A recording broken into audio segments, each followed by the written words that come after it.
মানুষ কর্ম করে। আমি বারংবার বলি যে ফলের আশা করবেন না।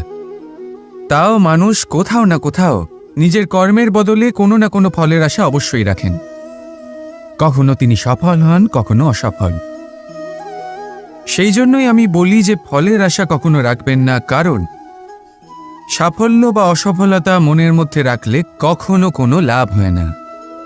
যদি সাফল্য মনের মধ্যে রাখেন তাহলে অহংকার জন্ম নেবে।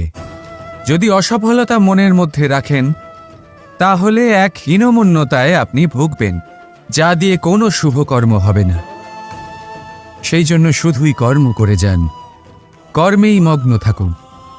আর আসুন আমার সাথে ভালোবেসে বলুন, রাধা রাধা। জীবনের এই পথে এগোতে এগোতে আমরা কোথাও থেমে যাই। আমরা জানি না কেন। আমরা চেষ্টা করি যেন আমরা সামনে এগোতে পারি, কিন্তু এরকম হয় না। কি কারণ হতে পারে এর? আসুন আমি আপনাকে বোঝাই। মনে করুন আপনি কোনো রাস্তায় হাঁটছেন, আপনার পা মুচকে গেল, আপনি পায়ে আঘাত পেলেন। এখন এই আঘাত যদি আপনাকে পথ চলতে বাধা দেয় তখন আপনি থেমে যান। যদি আপনার ভাবনা চিন্তা ক্ষুদ্র হয় তাহলে আপনি জীবনে কখনোই এগোতে পারবেন না। ভেঙে যাওয়া কলম দিয়ে আপনি কখনো চিঠি লিখতে পারবেন না। ঠিক সেইভাবেই যদি আপনার মনে অন্যের জন্য হিংসা থাকে তাহলে আপনি আপনার নিজের ভাগ্য লিখতেই পারবেন না। কাজের প্রতি আলস্য আপনাকে কখনো ধনী হতে দেবেই না, আর ধনের প্রতি লোভ তা আপনাকে কখনো মহান হতে দেবে না। ছোট একটা কথা, কিন্তু এ হলো অত্যন্ত গুরুত্বপূর্ণ। ভাবনা চিন্তা অবশ্যই করুন, আর বোঝার চেষ্টা করুন সেটা যা আপনি বুঝতে চান। হতে পারে আপনি এমন কোনো পথ খুঁজে পেলেন যার ফলে আপনি কোনো খারাপ পথে যেতে যেতে থেমে গেলেন, বা আপনি এমন কোনো অর্থ খুঁজে পেলেন যা আপনাকে মহান হবার পথে অগ্রসর করে দিল। রাধা রাধা।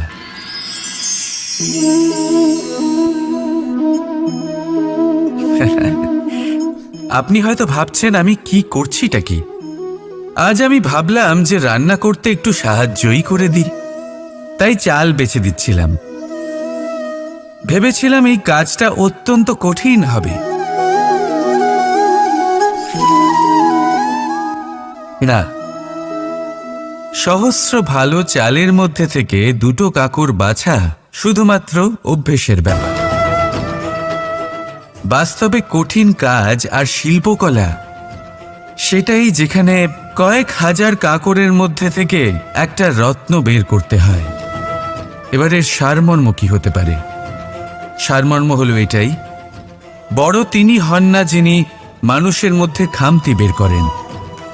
মাহাত্ম্য তাতেই, শ্রেষ্ঠত্ব তাতেই যা অন্যের ভেতরে থাকা ভালো গুণগুলি বের করে তার সম্মুখে, এই সংসারের সম্মুখে প্রস্তুত করতে পারেন। আসুন আমার সাথে ভালোবেসে বলুন, রাধা রাধা। কোনো ব্যক্তির নির্মাণ হয় কিভাবে?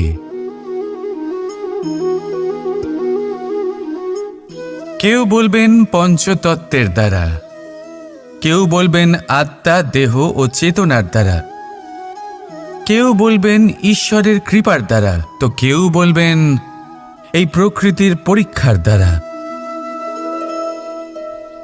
না, মানুষের নির্মাণ হয়ে থাকে বিশ্বাস দ্বারা। ব্যক্তি তখনই গড়ে ওঠেন যখন ব্যক্তিত্ব থাকে, ঠিক কিনা? আর ব্যক্তিত্ব তখনই হবে আর সেরকমই হবে যেরকম বিশ্বাস আপনি নিজের উপরে রাখবেন। যদি আপনি মনে করেন আপনি বিষের ন্যায় হবেন তাহলে আপনি বিষাক্তই হবেন। যদি আপনি এটা মনে করেন যে আপনি অমৃতের ন্যায় হবেন তাহলে আপনি অমরই হয়ে যাবেন।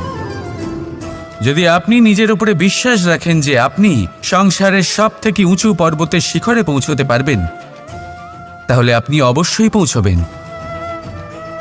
যদি আপনার এরকম মনে হয় যে আপনি এরকম কখনো করতে পারবেন না, তাহলে এরকম কখনোই হবে না। ভেবে দেখবেন, বিশ্বাসের মধ্যেই বিশ্ব বাস করে থাকে, তো আপনার অস্তিত্ব কেন করবে না? যেমন বিশ্বাস আপনি নিজের উপরে রাখবেন, তেমনই আপনি হয়ে উঠবেন।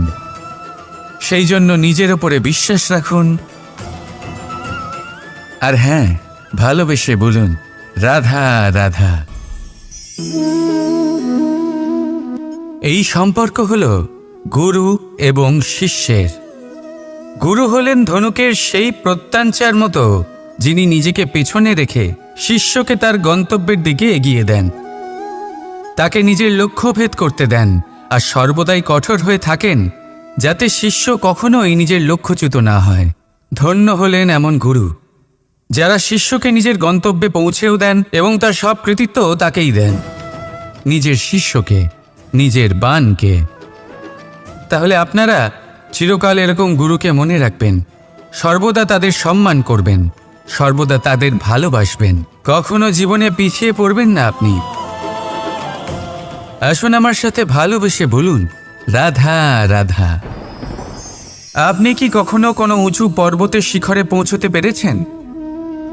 যদি পৌঁছে থাকেন বা যদি আপনি কোনো উঁচু পর্বতের শিখরে যান, তাহলে ভালো করে দেখবেন, আপনি যত উঁচুতে অগ্রসর হতে থাকবেন, আস্তে আস্তে সমস্ত বনস্পতি বিলুপ্ত হতে থাকে। তারপরে সমস্ত গাছপালা, পশু পাখি সব বিলুপ্ত হতে থাকে। শেষ পর্যন্ত সেই শিখরে থেকে যায় শুধুমাত্র শান্তি, নীরবতা। আমাদের মানুষের সাথেও এটাই হয়। মানুষ যখন আত্মবিকাশের পথে অগ্রসর হতে থাকে এবং নিজের জীবনের শিখরে পৌঁছতে চায়, তখন তার একা থাকা অত্যন্ত প্রয়োজনীয় হয়, আর তাকে তখন ত্যাগ করতে হয় নিজের সুখ স্বাচ্ছন্দ্য, নিজের সম্পত্তি, নিজের সমৃদ্ধি, নিজের সৌন্দর্য। দেখুন, জীবনের শিখরে পৌঁছনো একেবারেই সহজ কাজ নয়। এ হলো অত্যন্ত দুর্গম এক পথ, কিন্তু যদি আপনি সেখানে পৌঁছতে চান, তাহলে আপনাকে ত্যাগের প্রবৃত্তি জাগিয়ে তুলতে হবে। ত্যাগ কি সেটা জানতে হবে, কারণ ত্যাগের ফলেই মনে শান্তি আসে, আর সেই শান্তির ফলে মনে উৎপন্ন হয় প্রেম। আর এই প্রেমই হলো জীবনের অন্তিম লক্ষ্য। তাহলে আসুন আমার সাথে ভালোবেসে বলুন রাধা রাধা।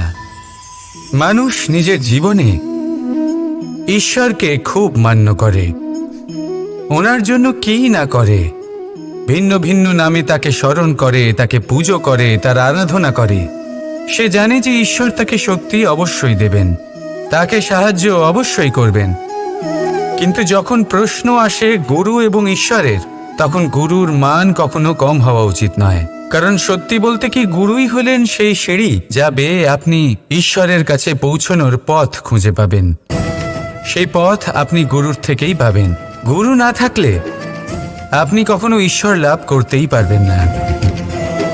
আর জীবনে অনেক সময় লক্ষ্যের থেকেও অনেক বেশি গুরুত্বপূর্ণ হলো পথ। তাই এই পথের সম্মান করতে শিখুন, অর্থাৎ গুরুকে সম্মান করতে শিখুন, কারণ গুরুই হলেন পরমেশ্বর। তাহলে আসুন আর আমার সাথে ভালোবেসে বলুন রাধা রাধা। পঞ্চমহাভূত। জীবন রচনায় এর অবদান অনস্বীকার্য। এই পঞ্চমহাভূত আসলে কি? জল, বায়ু, অগ্নি, মাটি আর আকাশ। এবার শুধুমাত্র জীবন রচনায় এর অবদান আছে তা নয়, শুধু শরীর রচনাতে এর যোগদান আছে তা নয়, বরং এরা হলো আমাদের জীবনের সবথেকে বড় শিক্ষক। এবার আপনারা সকলে চমকে যাবেন, হয়তো আপনারা এই দৃষ্টিভঙ্গি দিয়ে কখনো দেখেননি। আমি আজ আপনাদের বোঝাবো। এদের মধ্যে সবথেকে বড় তত্ত্ব জল। এই আমাদের কি শেখাচ্ছে? এই জল, এর নামই হলো জল, কিন্তু এ কখনোই আমাদের জ্বালায় না, আমাদের জ্বলনের কারণ হয় না। তাহলে কি করে? আমাদের তৃষ্ণা মেটায়, আমাদের শীতলতা প্রদান করে, জীবন দান করে। এর দ্বারা আমরা কি শিক্ষা লাভ করি? যে আপনার উৎপত্তি যেখান থেকেই হোক না কেন, আপনি যেখানেই জন্মগ্রহণ করুন না কেন, আপনার কর্ম সর্বদা শ্রেষ্ঠ হওয়া উচিত। আপনি জলকে যে কোনো পাত্রে রাখুন না কেন, সে সেই অনুসারেই নিজের আকার ধারণ করে নেয়। এর দ্বারা আমরা কি শিক্ষা পাই? এই শিক্ষাই পাই যে যে কোনো পরিস্থিতিতেই নিজেদের মানিয়ে নিতে হবে, নিজেকে সেরকম করে নিতে হবে। যে দেশেই থাকি না কেন, যে স্থানেই থাকি না কেন, যে পরিস্থিতিতেই থাকি না কেন, যে ব্যক্তির সাথেই থাকি না কেন, আমাদের সুখময় হয়ে জীবন অতিবাহিত করা উচিত। দেখুন, আমাদের কত বড় একটা শিক্ষা দিল এই জল, যা আমরা কোনোদিন দেখতেই পাইনি। নিজেকে জলের মতোই করে তুলুন। সুখের ধারায় স্বাচ্ছন্দ্যে প্রবাহমান হতে থাকবেন আপনি। নিজের আকারকে ভেঙে ফেলুন, নিজের সীমা লঙ্ঘন করুন। আপনি অবশ্যই একদিন মহানুভবতা অনুভব করবেন। তাহলে আসুন আর আমার সাথে ভালোবেসে বলুন, রাধা রাধা। আপনি কখনো কোনো পর্বতে চড়েছেন? কথায় আছে, যখন আমরা পর্বতারোহণ করি, ওপরে ওঠার সময় দুর্ঘটনার সম্ভাবনা কিছুটা কমে যায়। সেখানেই যখন পর্বত থেকে নিচে নামি, তখন দুর্ঘটনার সম্ভাবনা অত্যন্ত বৃদ্ধি পায়। অর্থাৎ নামার সময় আমাদের আরও ভারসাম্য বজায় রাখতে হয়, আরও সাবধানে থাকতে হয়, অর্থাৎ বিবেককে জাগিয়ে রাখতে হয়। এবার জীবনেও সাফল্যের পর্বত আরোহণের সাথে এটাই হয়। যখন আমরা সাফল্যের পর্বত আরোহণ করতে থাকি, তখন এমনি আমাদের লক্ষ্য আমাদের গন্তব্যের দিকে থাকে। আমরা নিরন্তর পরিশ্রম করি, চেষ্টা করতে থাকি, আমাদের মধ্যে সেই উৎসাহ থাকে, সেই সাহস থাকে। কিন্তু একটা কথা সত্যি, সমস্ত আরোহণের পরে অবরোহণ থাকে। আর এই অবরোহণই থাকে যেখানে বেশিরভাগ মানুষ নিজের ভারসাম্য বজায় রাখতে পারেন না, আর সেইখানেই ভেঙে পড়েন। তাই জীবনে যদি সাফল্যের শিখরে পৌঁছতে চান, তাহলে আপনাকে নিরন্তর প্রয়াস করতে হবে, সংঘর্ষ করতে হবে, পরিশ্রম করতে হবে, আর নিজের লক্ষ্যের দিকে একাগ্রতা কেন্দ্রীভূত করতে হবে। তাহলে আপনি নিজের লক্ষ্য অবশ্যই পাবেন। কিন্তু যখন অবরোহণের সময় আসবে, যা নিশ্চিত রূপে আসবেই, তখন আপনাকে সংঘর্ষ করতেই হবে, ধৈর্য ধরতেই হবে, সাবধানে থাকতেই হবে, ভারসাম্য বজায় রাখতেই হবে। এটা হলো অত্যন্ত আবশ্যক, কারণ পরবর্তী সাফল্যের শিখরে আপনাকে পৌঁছতেই হবে, আর তার জন্য আপনাকে সুরক্ষিতভাবে অবরোহণ করতেই হবে। ঠিক কি না? আসুন আর আমার সাথে ভালোবেসে বলুন, রাধা রাধা। যখনই কোনো ঘূর্ণিঝড় আসে, কোনো প্রলয় আসে, তখন দেখবেন তা কত বৃহৎ প্রভাব ফেলে, কত বড় বিনাশ ঘটায়, বিধ্বংস সৃষ্টি করে। যখন বন্যা আসে, তখন কত গভীর প্রভাব ফেলে, কত সর্বনাশ ঘটায়। নদীর পাড়ও ভেঙে বয়ে নিয়ে যায়। সেখানে কোনো গাছকে দেখুন, শান্তভাবে দাঁড়িয়ে থাকে, চুপ করে, আর নিজের কাজ করে, ছায়া প্রদান করে, ফল প্রদান করে, কোনো শব্দ না করেই নীরবে কর্ম করে। যদি নদীর কথা বলি, নদী যখন বয়ে চলে, খেতে জল প্রদান করে, বনস্পতিদের প্রাণ প্রদান করে, আমাদের পানীয় জল দেয়। এত মহান কাজ করে কোনো শব্দ না করে, নীরবতার সাথে। এ হলো এক শিক্ষা, যে এই সংসারে যারাই মহান কর্ম করেন, তারাই নীরব থেকে সেই কর্ম করতে থাকেন। কারণ ওনারা জানেন যে গুরুত্বপূর্ণ প্রচার নয়, বরং কর্ম। আর যারা রুদ্রের সাথে থাকেন, কোলাহল করেন, তারা শুধুমাত্র ধ্বংসই করেন। এবার আপনি মৌন থেকে শুধুমাত্র কর্ম করে মহান হতে চান, নাকি রুদ্রের সাথে থেকে বিধ্বংস ঘটাতে চান? সিদ্ধান্ত আপনারই। আসুন আর আমার সাথে ভালোবেসে বলুন, রাধা রাধা। মন্থন। আমরা সবাই এটাই জানি যে অমৃত পাওয়ার জন্য সমুদ্র মন্থন করা হয়েছিল, কিন্তু এর পিছনে যে মহান উদ্দেশ্য ছিল, তা বেশিরভাগ লোকই বোঝে না। আজ সেই মহান উদ্দেশ্য আমি আপনাদের বুঝিয়ে বলছি। আমাদের জীবনে এই অমৃত লাভ করার জন্য পথপ্রদর্শক হয় মন্থন। তারপরে আমরা করি প্রতিজ্ঞা, তারপর নিই প্রস্তুতি, যেটা দেবতারা আর অসুরেরা একসাথে করেছিলেন। তারপর আমরা করি চেষ্টা। বাসুকীর মুখ থেকে বিশ্বশ্বাস নির্গত হওয়া এটা প্রারম্ভিক বাধা হয়ে দাঁড়িয়েছিল। তবুও আমাদের লক্ষ্য দৃঢ় ছিল। যদিও সমুদ্র মন্থন থেকে হলাহল উঠে এলো, আমরা ভয় পাইনি, আমরা সেটার মোকাবিলা করলাম। ঠিক সেই পথেই যখন আমরা অনেক অমূল্য রত্ন পেলাম, নক্ষত্র পেলাম, সেটার প্রতি আকর্ষিত না হয়ে অমৃত লাভ করার পরেই আমরা শান্ত হলাম। এইভাবে যদি আপনি নিজের জীবনে প্রতিজ্ঞা, প্রস্তুতি, চেষ্টা, দৃঢ় নিশ্চয়, অটল থাকা আর আকর্ষণ থেকে বিরত থাকেন, যদি এইসব গুণ আপনার ভেতরে একত্রিত করে নেন, তাহলে আপনিও আপনার জীবনের অমৃত অবশ্যই লাভ করবেন। রাধা রাধা। চিন্তা। সবাই বলে চিন্তা করা উচিত নয়, কিন্তু চিন্তা সবাই করে। যিনি বৃদ্ধ ব্যক্তি হন, তিনি নিজের অতীতের সাথে বর্তমানের তুলনা করে চিন্তিত থাকেন। একজন যুবক ব্যক্তি ভবিষ্যতের বিষয় চিন্তা করে, নিজের লক্ষ্য কিভাবে পূরণ করা যায় সেই চিন্তায় মগ্ন থাকে। শুধু একজন বালকের না তো তার ভবিষ্যতের চিন্তা থাকে আর না অতীতের দুঃখ থাকে। আর এরকম কেন? কারণ সে শুধুমাত্র বর্তমান নিয়ে ভাবে, আর তাই সে সব থেকে বেশি সুখী। তাই মনে রাখবেন, যদি আপনি আপনার বর্তমানের বিষয়ে ভাবেন, তাতে বাঁচেন, সেটাকে ঠিক রাখেন এবং সেটাকে আরো ভালো করে তোলেন, তাহলে আপনার অতীত আর আপনার ভবিষ্যৎ আপনা থেকেই ঠিক হয়ে যাবে। আসুন আমার সাথে ভালোবেসে বলুন, রাধা রাধা। সংসারে সব থেকে বড়, সব থেকে মহান কোন প্রাণী? এবার আপনাদের মধ্যে কেউ বলবে মানুষ, কেউ বলবে সিংহ, আর কেউ বলবে হস্তি। কিন্তু না, সংসারে সবচেয়ে মহান প্রাণী হলো বৃক্ষ। সেই বৃক্ষ যা আমাদের আহার করতে ফল দেয়, বাঁচার জন্য প্রাণ বায়ু দেয়, গরমে শীতল ছায়া দেয়, আর শুকিয়ে যাওয়ার পরও আমাদের জ্বালানোর জন্য কাঠ দিয়ে যায়। এবার আপনারা হয়তো ভাবছেন, আমি হঠাৎ বৃক্ষের গুণগান কেন গেয়ে চলেছি? আমার বলার উদ্দেশ্য ওই বৃক্ষের অনেক গভীরে, সেই বীজকে নিয়ে, যা আপনাকে না ফল দেয়, না ছায়া, আর না কাঠ। শুধু ভিজে মাটির নিচে সে লড়াই করতে থাকে, অঙ্কুরিত হয় মাটির নিচে একটি বৃক্ষকে আকার দেওয়ার জন্য। প্রদীপ কি?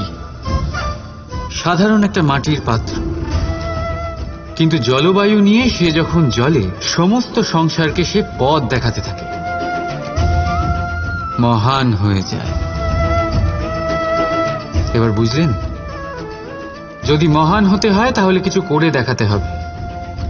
কোনো তফাৎ হয় না যে আপনি ছোট না আপনি বড়। কিছু করলে তবেই কিছু হবে। আপনি চলা শুরু করুন,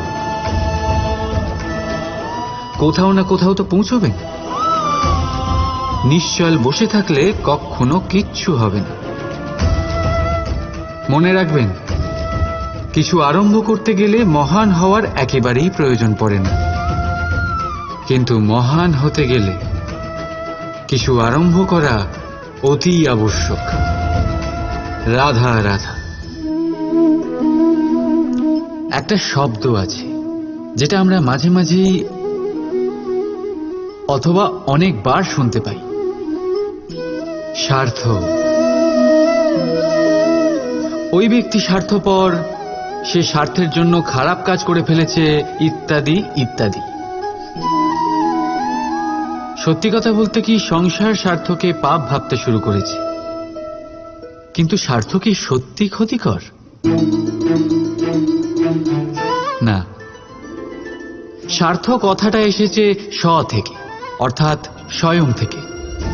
মানে যে কর্মে শুধু স্বয়ংয়ের অর্থ আছে, শুধু স্বয়ংয়ের কোনো লাভ আছে, সেটাই স্বার্থ। এবার প্রশ্ন এটাই হলো যে আপনার স্বটা কি। যদি আপনার স্বতে কেবল আপনি থাকেন তাহলে আপনি অবশ্যই স্বার্থপর। যদি আপনার স্বতে পরিবার থাকে তাহলে আপনি পারিবারিক। যদি আপনার স্বতে অন্য লোক থাকে তাহলে আপনি পরোপকারী। আর যদি আপনার স্বতে এই সংসার থাকে তাহলে আপনি পরমার্থী। তাহলে নিজের স্বার্থ থেকে দূরে যাবেন না, সেটার বিস্তার করুন। নিজের অস্তিত্বের বিস্তার করলে এই স্বার্থ নিজেই পরমার্থে পরিণত হবে। রাধা রাধা। আমি আপনাদের বলেছিলাম যে সংসারের সবথেকে বড় অস্ত্র আর সবথেকে বড় সম্বল হলো বন্ধুত্ব।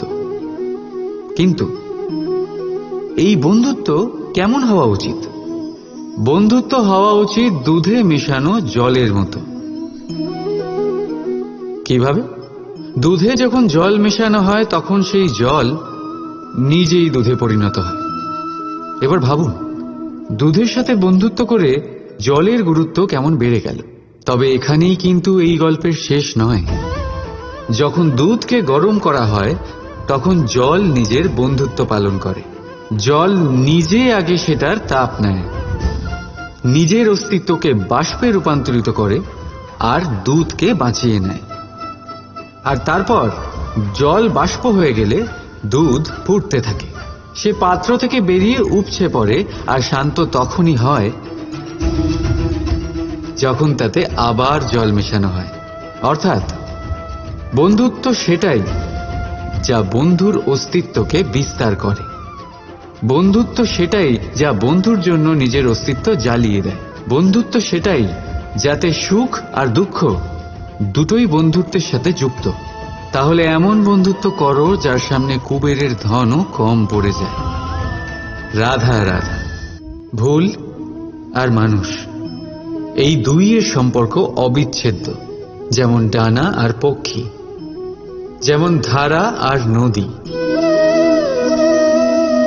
যদি ভুল মানুষের স্বভাবের এক গুরুত্বপূর্ণ অংশ হয় তাহলে ভাবুন, এতে লজ্জা কিসের?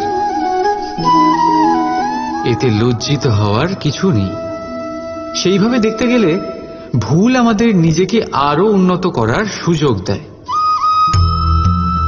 নিজেকে আরো ভালো প্রদর্শন করার প্রেরণা দেয়। এখন আপনাদের মধ্যে কেউ এর সাথে সহমত নাও হতে পারেন, কেননা অনেকের দৃষ্টিতে ভুল দোষের জন্ম দেয়।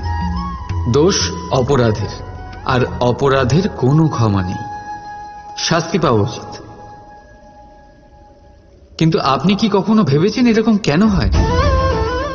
এর কি কারণ?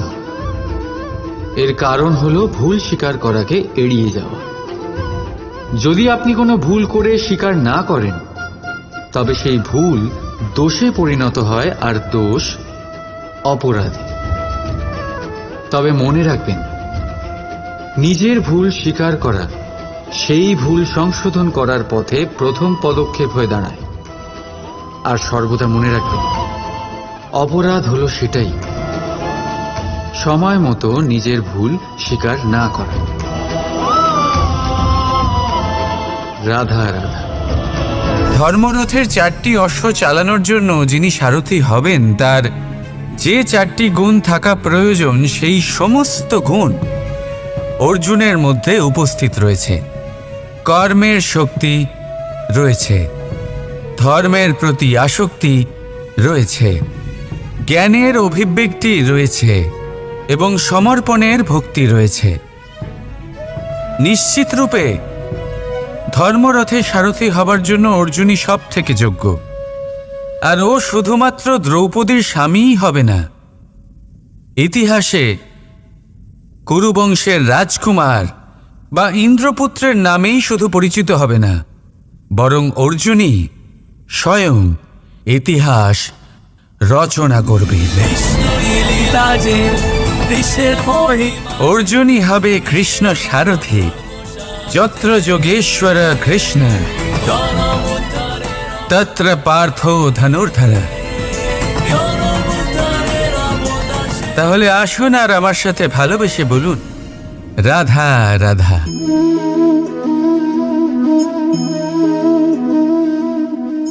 আপনার কি মনে হয় আমি কি করছি? আপনি বলবেন আমি প্রদীপ জ্বালাচ্ছি, সঠিক। কিন্তু প্রশ্ন হচ্ছে যে আমি কি আপনাকে বলেছি যে একে প্রদীপ বলা হয়? না। এই প্রদীপ কি নিজেই নিজের পরিচয় আপনাকে দিয়েছে? না। তাহলে আপনি কি করে জানলেন যে একে প্রদীপ বলা হয়? উত্তর হচ্ছে প্রকাশ। যে স্বয়ং জ্বলে অন্ধকারের মধ্যে সংসারকে পথ দেখায়, সেটাই প্রদীপ। যা নিরাশার মাঝে আশার আলো প্রদর্শন করে, সেটাই প্রদীপ। অপর দিকে আছে সাপ, যাকে না দেখেও তার ফনার আওয়াজ শুনেই লোকে ভয় পেয়ে যায়। তার মানে ব্যক্তির পরিচয় তার কর্মের দ্বারা পাওয়া যায়। তাই আপনার এটা বলার প্রয়োজন নেই যে আপনার পরিচয় কি। এটা আপনার কর্মই নিশ্চিত করবে যে লোকে আপনাকে প্রদীপ ভেবে ভালোবাসবে নাকি সাপ ভেবে ভীত হয়ে থাকবে। রাধা রাধা। সময় কত বিচিত্র হয়। সময় আমাদের পক্ষে থাকলে আমরা নিজেদের রাজা মনে করে নিই, আর সেই সময় যদি বিপক্ষে চলে যায় তাহলে নিঃস্ব হতে সময় লাগে না। তাই মানুষের একটা অভ্যেস আছে, খারাপ সময়ের জন্য কিছু সঞ্চয় করা। আত্মীয়, বন্ধু খারাপ সময় পাশ থেকে সরে যান। যশ, মান প্রতিকূল সময় চিরস্থায়ী হয় না। তাই মানুষ মনে করে অর্থ সঞ্চয় করাই শ্রেয়। অর্থের কোনো হৃদয় নেই যা সময়ের সাথে পরিবর্তিত হবে। সংসার বলে সর্বদা অর্থ সঞ্চয় করতে থাকুন। খারাপ সময় অবশ্যই কাজে লাগবে, কিন্তু আমি বলবো শুভ কর্ম করতে থাকুন, আনন্দে থাকুন, নিজের ওপর আর ঈশ্বরের ওপরে বিশ্বাস রাখুন। খারাপ সময় কখনো আসবেই না। রাধা রাধা। প্রকৃতি মানুষকে এক বিশেষ শক্তি দিয়েছে, অন্য জীবের থেকে বেশি শক্তি দিয়েছে। স্মরণ শক্তি। এই শক্তি মানুষকে অন্য জীবের থেকে ভিন্ন করে, ইতিহাস রচনা করার প্রেরণা দেয়, জ্ঞানকে বংশানুক্রমে এগিয়েও নিয়ে যায়। আর যারা ভুলে যান, অধিকাংশ সময় তারা উপহাস আর দয়ার পাত্র হয়ে যান। কিন্তু এটাই কি প্রকৃত রূপে সত্য? না। এই স্মরণ শক্তি মানুষের বিকাশের সব থেকে বড় বাধা হয়ে দাঁড়ায়। তার মনকে দূষিত করে দেয়। খারাপ অভিজ্ঞতা, কারোর করা বিশ্বাসঘাতকতা, কারোর কটাক্ষ বেশিরভাগ মানুষই ভুলতে পারেন না। আর তারপর প্রতিশোধ নিতে উদ্যত হন। প্রথমে সময় নষ্ট করেন প্রতিশোধের প্রস্তুতিতে, আর তারপর সময় নষ্ট করেন প্রতিশোধ নেওয়ার সুযোগ খুঁজতে। যদি সন্তুষ্টি পেতে চান, যদি জীবনে আনন্দ পেতে চান, তাহলে স্মরণ শক্তির সদ্ব্যবহার করুন। নিজের স্মরণ শক্তিকে চালনা করুন শুধুমাত্র ভালো কথা আর ভালো স্মৃতির দিকে। জীবনে আনন্দ পাবে। রাধা রাধা। মানুষ নিজের পরিবারের জন্য কত কিছুই না করে, দিন রাত পরিশ্রম করতে থাকে যাতে তার পরিবারের প্রয়োজন পূরণের জন্য অর্থ রোজগার করতে পারে। কিন্তু শুধু অর্থ রোজগার করাটাই কি যথেষ্ট? আপনি বলবেন হ্যাঁ, নিশ্চয়ই। অর্থ দিয়ে সব কিছু পাওয়া যায়, বিদ্যা পাওয়া যায়, বাড়ি পাওয়া যায়, ওষুধ পাওয়া যায়, আর কত কিছুই না পাওয়া যায়। এইসব একটা পর্যায় পর্যন্ত সঠিক, কিন্তু একটু মন দিয়ে ভেবে দেখুন, যখন কোনো শিশু অসুস্থ হয়ে পড়ে তখন সে ওই তিক্ত ওষুধ কেন খেয়ে নেয়? এই জন্য কারণ ওর পিতা সেই ওষুধ অর্থ দিয়ে কিনেছে? না, বরং এই জন্য কারণ তার পিতা যে তার সামনে দাঁড়িয়ে তার ওপরে তার বিশ্বাস আছে। বিশ্বাস আছে যে উনি তার কিচ্ছু হতে দেবেন না। এই বিশ্বাস, এই সংস্কার, এই শিক্ষা কখনো অর্থ দিয়ে পাওয়া যায় না। এইটা পাওয়া যায় সেই সময় থেকে যা মাতা পিতা তাদের সন্তানের সাথে কাটিয়েছেন। তাই জীবনে অর্থ অবশ্যই উপার্জন করুন, কিন্তু নিজের পরিবারকেও সময় দিন, আনন্দ পাবে। রাধা রাধা। কখনো কোনো পাখিকে দেখেছেন? যখন তারা ডিম পাড়তে প্রস্তুত হয় তখন তারা সবচেয়ে আগে একটা স্থান খোঁজে, একটা স্থান যা বর্ষা, রৌদ্র আর শত্রুর থেকে সুরক্ষিত হয়। তারপর তারা বাসা তৈরি করে, তারপরেই ডিম পাড়ে। আর তারপর যখন সেই ডিম ফুটে তার সন্তানদের জন্ম হয়, সে তাদের খাবার খাওয়ায়, তাদের রক্ষণাবেক্ষণ করে। কিন্তু যখন তাদের ডানা গজায়, তখন না সে তাদের খাবার দেয় আর না তাদের বাসা বানাতে শেখায়। শুধুমাত্র তাদের উড়তে শেখায় সে। তারপর সেই বাচ্চারা আকাশে উড়তে শিখে নিজেরাই নিজেদের খাবার জোগাড় করতে শিখে যায়, নিজেরাই নিজেদের বাসা বানাতে শিখে যায়। আর আমরা মানুষেরা কি করি? আমাদের সন্তান বড় হয়ে যাওয়া সত্ত্বেও তাদের নিয়ে সর্বদা দুশ্চিন্তা করি। তার জন্য আমরা গৃহ নির্মাণের চেষ্টা করি। নিজের সন্তানকে আরও শক্তিশালী করে গড়ে তোলার বদলে তাকে আমরা দুর্বল করে দিই। জীবনে সেটাই করুন যা একটা পাখি করে। নিজের সন্তানকে আকাশে ওড়ার শিক্ষা দিন, সংস্কার দিন, আর একটা নির্দিষ্ট সময়ের পরে তাকে নিজের আকাশ নির্ধারণ করতে মুক্ত করে দিন। রাধা রাধা। সাগরে সেতু বাঁধার গল্প তো আপনারা নিশ্চয়ই শুনে থাকবেন। রামচন্দ্রের সেনাকে 100 যোজন সমুদ্র অতিক্রম করে লঙ্কায় আক্রমণ করতে হতো। সেতুকার নল আর নীল সেতু বাঁধার উপায় বের করল, কিন্তু প্রশ্ন ছিল সেতু বাঁধা কি করে হবে? সমুদ্র অত্যন্ত গভীর। কত পাথর দেওয়া হলে এই বিশাল সমুদ্র অতিক্রম করা সম্ভব হবে? তখন এক উপায় নির্ধারিত হল। পাথরের ওপর লেখা হলো রামের নাম। আর যখন সেই পাথরগুলোকে সাগরে ফেলা হলো, সেগুলো ভাসতে লাগলো। এবারে কেউ বলবেন এটা রামচন্দ্রের নামের মহিমা, কেউ বলবেন এটা নারায়ণের কোনো জাদু। কিন্তু না, এটা রামচন্দ্রের সেই গুণ, ওনার ব্যক্তিত্বের সেই মহান দিক যা ওনার প্রতিনিধিত্ব করেছে।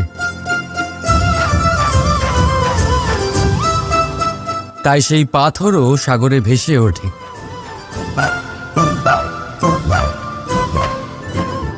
ঠিক সেইভাবেই যেখানে আমরা থাকি না, সেখানে আমাদের গুণ আমাদের প্রতিনিধিত্ব করে। আমাদের নামের শক্তি আমরা নিজেরাই তৈরি করি, আমাদের কর্ম দিই, আমাদের গুণ দিই। এবার সিদ্ধান্ত আপনার যে আপনার নামের সাহায্যে কেউ বিপদ থেকে উদ্ধার হবে, নাকি আপনার দুষ্কর্মের ফলে কেউ ডুবে যাবে। ভালো করে ভেবে দেখুন। রাধা রাধা। আমাদের জীবনে গুরুজনেরা, জ্ঞানী মানুষজন সবসময় একটা কথা বলেন, ধৈর্য ধরো। শুধুমাত্র দুটো শব্দ, কিন্তু কতটা বিশাল সেটা বোঝার চেষ্টা করুন। ছোট একটা অস্ত্র হাতে নিন এবং একটা বিশাল পর্বতে নিরন্তর প্রহার করতে থাকুন। ধৈর্য ধরে সেই কাজ করতে থাকুন। এমন একদিন আসবে, এই বিশাল পর্বতে আপনি একটা পথ তৈরি করবেন।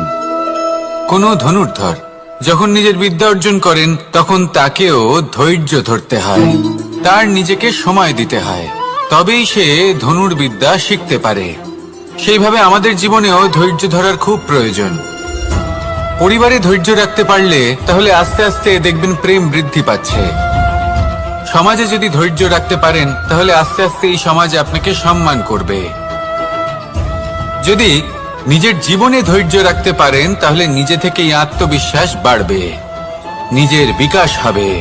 জীবনে সবই সম্ভব যদি ধৈর্য রাখতে পারেন। হয়তো আস্তে আস্তে হবে, কিন্তু হবে অবশ্যই। শুধু ধৈর্য রাখুন, কারণ ধৈর্যই সব থেকে বড় পুঁজি। আসুন আর আমার সাথে ভালোবেসে বলুন, রাধা রাধা। আমাদের জীবনে যখনই আমরা কোনো বড় দায়িত্বের সম্মুখীন হই, তখন আমরা তার থেকে দূরে পালাই আর এই অজুহাত দিই যে না না, এত বেশি ভার বহন করার যোগ্যতা আমার নেই, আমি করতেই পারবো না।